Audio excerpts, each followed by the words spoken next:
Mapeproof One Coat is a two-component, single-coat epoxy damp-proof membrane for controlling residual, static and construction moisture in cementitious substrates. The floor must be sound, clean, dry and free from latents.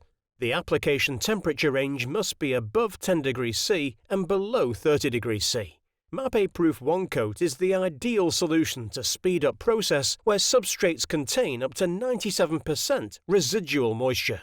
Before mixing the two components together, mix Part A and Part B separately with a mechanical stirrer until a homogeneous consistency is achieved. Now decant all of Part B into Part A and mix the products over a 2 to 3 minute period until a uniform mix is achieved.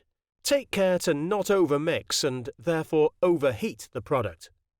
Pour the Mapeproof One Coat onto the floor and trowel out using an A2 notched trowel. Ensure the trowel marks are all following one direction. Once an adequate area is covered, a paint roller can be used at right angles to give an even coverage with no puddling of product. After 18 hours, the damp-proof membrane will be dry and ready to be primed with a suitable Mape primer, such as Eco Prim T+. Mapeproof One Coat, the one-coat solution for construction moisture.